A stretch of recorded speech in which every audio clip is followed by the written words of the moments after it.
वेदों में मानव तन भाग 4।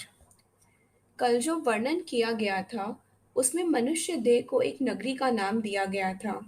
मूलाधार से सहस्रार तक और 9 द्वार। देवों की नगरी। देव या दिव्यता प्राप्त करना ही इस नगरी का प्रयोजन है। वनस्पति के समान प्राणमयी और पशुओं के समान वृत्तिमयी है। यह प्राण भी पोषण करते हैं। पशु जगत में प्राण भी रहते हैं और वृत्ति भी, क्रोध, प्रीति आदि। पर मनुष्य जो विशेषता रखता है वह ज्ञान की है। मनुष्य में दिव्य बात होती है, वह है बोधक। यदि ऐसा न हो फिर तो वह पशु के समान है। इसलिए यह बड़ी बात है कि यह देवताओं की नगरी है। इसी मानव तन में ही ऋषि, भक्त, संत, दानवीर और ऊंची कोटि के महापुरुष हुए हैं। बुद्धि के धनी वैज्ञानिक पुरुष भी हुए हैं। जितनी जिसमें ऊपर वाली बातें हों उतना ही समझो उसमें देव भाव आ रहा है।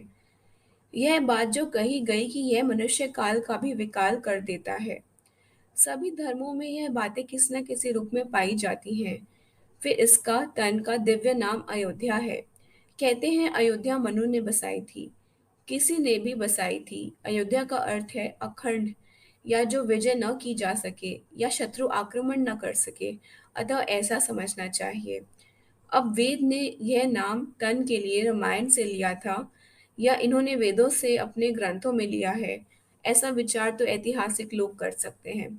ऐसा समझना चाहिए कि पुराने काल में ऐसी रीति थी और अब भी बहुत जगह प्रचलित है कि जितने नाम रखे जाएं वे वेद से हों। अयोध्या का अर्थ मनुष्य का तन। अयोध्या पर क्यों हुआ तन का नाम? वहां तो न जाने कितने किले हों। जर्मनी ने न जाने कितने आक्रमण किए, किंतु स्टालिनग्राड गिरने में न आया। वह ऐसा दुर्ग बना हुआ था कि बहुत गोला बारूद वहां खपा। ऐसे नगरों को जिनको असुर विजय न कर सके अयोध्या कहा जाता है। इस पर दो वाद विवाद कि मनुष्य तन कैसे ऐसा अयोध्या कहलाया। यह तन तो मारा जाता है गोली से, डंडे से। यह नियत नहीं कि कोई कितने वर्ष जिएगा। इसको अकाल कहते हैं जिसका कोई काल नहीं। दूसरा वाद काल अर्थात मृत्यु। इसमें बहुत लोग चक्कर में आते हैं, पर निश्चय भाव से कहा जाए तो अधिक कहना हो जाता है। आदमी को यह चाहिए कि दूसरे की साक्षी से अपना विचार रखने की बात हो। यह शैली बहुत अच्छी है, उसी का अवलंबन करता हूँ, अर्थात किसी के विचार का सीधा खंडन नहीं करता। जो चीज बनती है उसका बिगड़ना साथ है। इस नियम के अनुसार हम यह देखते हैं कि कोई बच्चा और कोई तरुण और कोई बूढ़ा होकर मर जाता है, और कभी कभी बूढ़ा जाने में नहीं आता। यह तो परिवर्तन है, इसका क्या सोचना। किसी अधिकारी के विरुद्ध शिकायतें होती हैं तो भी बदलने में नहीं आता, इसका क्या सोचना। काल में हो अकाल में हो, यह तो ऐसा ही है, इसमें बहुत उलझना नहीं। कर्मवाद हिंदुओं में ही है। मैं यह कहता हूँ कि कर्म से यह शरीर बना है, तो इसका फल भोगने का कोई समय भी होगा। आयु ही ना हो तो फल किस पेड़ को लगेंगे। जब कोई आदमी फूक फूक कर कदम रखता है, बड़े नियम से रहता है, फिर न जाने बीमारी कहाँ से आ जाती है। और कई ऐसे हैं जो विचार नहीं करते और बचे रहते हैं। पर इसका यह तात्पर्य नहीं कि विचार नहीं करना। मियादी बीमारी टाइफाइड में लोग बड़ी सावधानी करते हैं, करना चाहिए, किंतु कंपाउंडर को कभी कुछ नहीं होता है। हिंदुओं में तो सभी पास बैठते हैं। इन्फ्लुएंजा घर में एक को हुआ तो वह कोठी में सबको ही हुआ, पर मेहतर को नहीं हुआ। वेदों के अनुसार इसके कारण और भी होंगे, पर समझना चाहिए आयु भी कोई चीज है।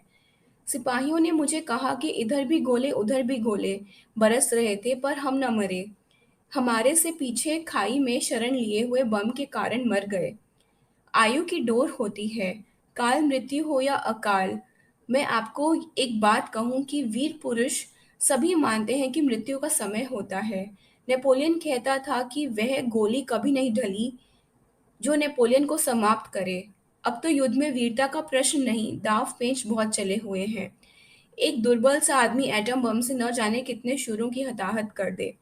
जापानियों ने बर्तानिया का जहाज जो नष्ट किया, युद्ध पोत की चिमनी में जापानी हवाई सैनिकों का बम सहित कूदना, यह थी वीरता।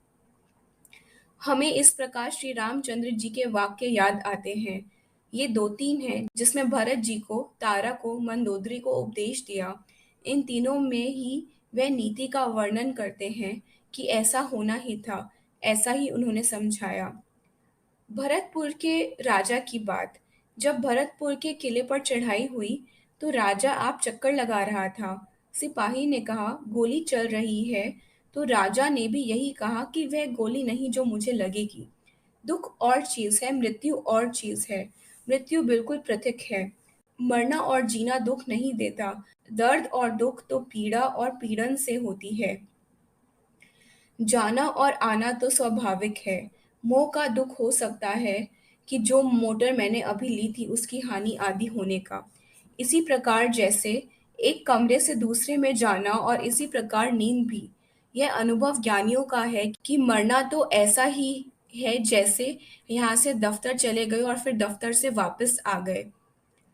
यदि वहां कोई रकम जानबूझकर ऐसी वैसी लिखी है तो घर आकर दुख या भय होगा। या दफ्तर जाते समय पत्नी से झगड़ा हुआ और उसने कहा हो कि मैं मर जाऊंगी आदि, तो फिर दफ्तर में तड़पता रहा।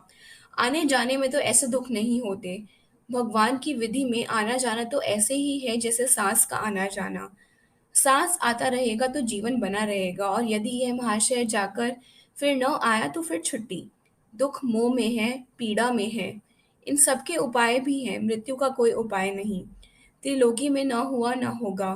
काल की तिथि होनी कोई आश्चर्य की बात नहीं। जब तक हमारे कर्म ठीक है तब तक यह अयोध्या है। इस विचार से कितनी वीरता धीरता आती है। फिर यह देवों की पुरी है। यह रोग शोक से टूटेगी नहीं। रोग और मोह अलग करो भाइयों।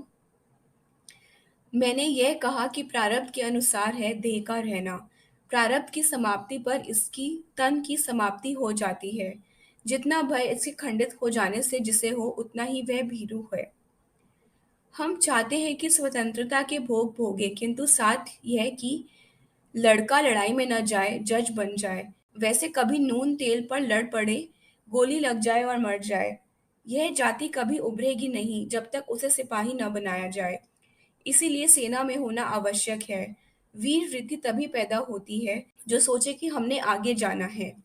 मुझे यह कहना था कि यह अयोध्या नगरी है। मुस्कुराकर महाराज ने कहा, रोग है पर आयु की डोर तो है ही।